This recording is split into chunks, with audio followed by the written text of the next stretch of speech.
जान को ख़तरा है। और वाक़या उनके साथ ये पेश आया था कि उनका रोज़ा था और अफ्तारी में उनको कुछ ऐसा खाना खिलाया गया था जो एसिड नुमा था। तो चूँकि बीबी साहिबा ने मुझे बताया कि जब वो मगरिब की नमाज़ के टाइम सजदे में गई तो उनकी नाक और आँखों से पानी बहना शुरू हुआ। उनके पेट में शदीद दर्द था और जलन थी। वो रात उन्हें बहुत तकलीफ़ में गुजारी। अगले दिन वो सुबह नाश्ता नहीं कर पाई। इवन जो एक टोस्ट वो 2 घंटे में उन्होंने कंप्लीट किया। तो फिर तकरीबन 12-13 दिन उनकी यही तबीयत रही, यही हालत रही। और हमने बारहा कहा कि उनका प्रॉपर मेडिकल स्पेशलिस्ट, पिम से स्पेशलिस्ट से उनका चेकअप कराया जाए, जो अनफॉर्चुनेटली अभी तक नहीं कराया गया। हमने उनसे कहा कि साथ में हमारी शौकत खानम की टीम भी भिजवाई जाए ताकि उनका प्रॉपर चेकअप हो, क्योंकि हमें ख़दशा है कि उनकी जान को शदीद ख़तरा है और उनको कुछ ऐसा खिलाया गया है जो जो उनकी लाइफ को रिस्क कर सकता है। तो अच्छा, ये बताइएगा, जिस तरह खान साहब एहतियात नहीं कर रहे पीपल्स पार्टी के साथ, तो आपको क्या लग रहा है अगर पीपल्स पार्टी और नून लीग हुकूमत बने तो खान साहब की रिहाई मुमकिन है? देखिए, पहली बात तो मैं ज़रा आपको क्लियर करूँ कि खान साहब ने बड़ा क्लियर कहा है कि वो तमाम जमातें जिन्होंने पाकिस्तान की बका पे समझौता किया और जो रिजीम चेंज का हिस्सा बनी, उनके साथ पाकिस्तान तहरीक इंसाफ या जो इसकी अलाइंस पार्टी है सुन्नी इत्तेहाद कौंसिल, किसी भी किस्म का कोई भी इत्तेहाद नहीं करेगी, क्योंकि हमारी सियासत इक़्तिदार के लिए नहीं है, हमारी सियासत अवामी सियासत है। अगर हम इक़्तिदार चाहते तो अपनी चलती हुई 2 असम्बलियों को खान साहब ना तोड़ दें। जो दूसरा पॉइंट आपने रेस किया, तो ये वो दोनों पार्टियाँ, ये वो चोर टोले हैं जो नंबर लगा के इस मुल्क में मुसल्लत हो रहे हैं, बारहा मुसल्लत हो रहे हैं। जब इलेक्शन का के दिन आते हैं, इलेक्शन का ज़माना आता है, तो ये एक दूसरे को पीटते हैं, एक दूसरे के ख़िलाफ़ बातें करते हैं। और जब इलेक्शन का दिन चले जाते हैं तो फिर एक दूसरे के साथ अलायंस करते हैं। अभी आपने देखा कि किस तरीके से बिलावल जरदारी और शहबाज शरीफ साहब एक दूसरे को पॉइंट आउट कर रहे थे, एक दूसरे पे हमले कर रहे थे, और अभी वो फिर बाई बाई बन के पाकिस्तान के को लूटने के चक्रों में। तो ये वो लोग हैं जो जिनके वाहिद ज़िंदगी का मकसद बारी लगा कर आना है और फिर पाकिस्तान पे मुसल्लत होकर पाकिस्तान की जड़ें खोखली करना है, पाकिस्तान के ख़जाने को लूटना है।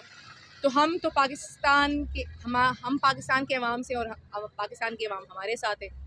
बात होगी तो पाकिस्तान के फ़ायदे के बारे में बात होगी, क्योंकि हमें यकीन है और हमें इस बात का जो है ना, ये हमारी पावर है कि पाकिस्तान की आवाम हमारी ताकत है। अच्छा, ये बुशरा बीवी के पास कौन है वहाँ पे, उनकी क्या वहाँ पे देखिए, सिक्योरिटी की क्या बुशरा सूरत बीवी हाल है? साहिबा के साथ जो बनी गाला का जो इंटरनल पोर्शन, तो उस इंटरनल पोर्शन में भी बीबी साहिबा को एक कमरे तक महदूद किया गया है।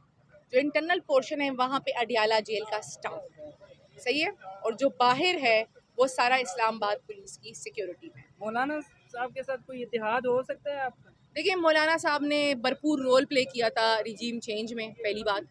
दूसरी बात ये कि उन्हें पाकिस्तान की बका पे समझौता किया था, तो जब वो इस क्राइटेरिया में आते हैं तो ऑब्वियसली उनसे कोई भी बात नहीं हो सकती इक़्तिदार के लिए।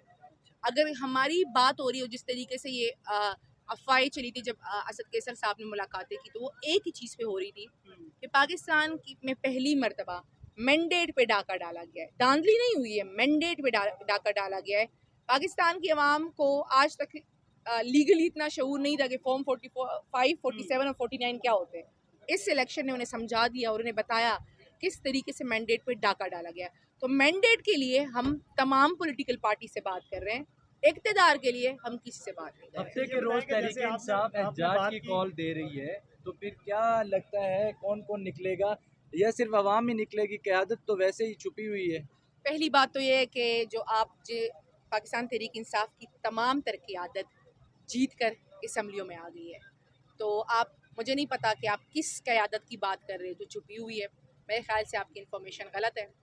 तो दूसरा जो आपने क्वेश्चन पूछा है कि जो कॉल है वो खान साहब की तरफ से है, और खान साहब का जब ऑर्डर आता है तो पाकिस्तान की आवाम सड़कों पे होती है। अच्छा, ये बताइएगा कि जैसे आपने बात की कि फजलुर रहमान और पीपल्स पार्टी और नून लीग रजीम चेंज में शामिल थी, जिनके साथ इत्तेहाद नहीं हो सकता। खान साहब ये कहते रहे कि अमेरिका ने मुदाखलत करके रजीम चेंज करवाया। तो जब खान साहब अमेरिका की को ये कह सकते हैं कि वो अपने किरदार अदा करें, तो इनमें से किसी के साथ इत्तेहाद? पहली बात तो ये है कि खान साहब ने मुझे ये बताएं कि आप कभी अडियाला गए हैं? जी, मेरी 4 बार मुलाकात हुई है। आपके सामने खान साहब ने कभी ऐसा कहा है कि अमेरिका मुदाखलत करे? जो बैरिस्टर साहब ने जो बयान दिया कि खान साहब ने पैगाम दिया खुसूसी तौर पे कि अमेरिका किरदार अदा करे, वो जी, कौन से किरदार खान की साहब बात ने कर रहे हैं? ये बात की थी, जो बैरिस्टर सैफ साहब की बात थी वो शायद आपने गलत इंटरप्रेट की है, मैं आपको थोड़ा समझाऊँ उस पर। वैसे सैफ साहब ने ये बात की कि दुनिया देखे कि पाकिस्तान में फ्री एंड फेयर इलेक्शन हुए हैं कि नहीं हुए। अमेरिका या बाकी ममालिक देखे कि पीटीआई को क्रश किया गया मुकम्मल मंसूबे के साथ, पीटीआई से बैठ लिया गया और पीटीआई के तमाम उम्मीदवारों को आज़ाद किया गया, फिर उनको ऊट पटांग निशानात दिए गए उनका मजाक उड़ाने के लिए। लेकिन पाकिस्तान की आवाम निकली और पाकिस्तान की आवाम ने अपना फ़ैसला सुनाया। तो खान साहब ने कहा है कि दुनिया देखे कि पाकिस्तान की कौम एक खुद मुख्तार कौम है, आप जो मर्ज़ी करें, ना पाकिस्तान की कौम मानेगी, ना आपके फ़ैसले मसलत। अगर मखसूस नशिस्तें मिलती हैं तहरीक इंसाफ को, तो क्या आप असम्बली में आ रही हैं?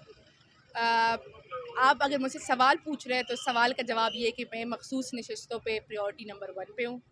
और दूसरा जो आपने पूछा कि मखसूस नशिस्तें अगर मिल रही है, तो मखसूस जो नशिस्तें हैं वो हम हर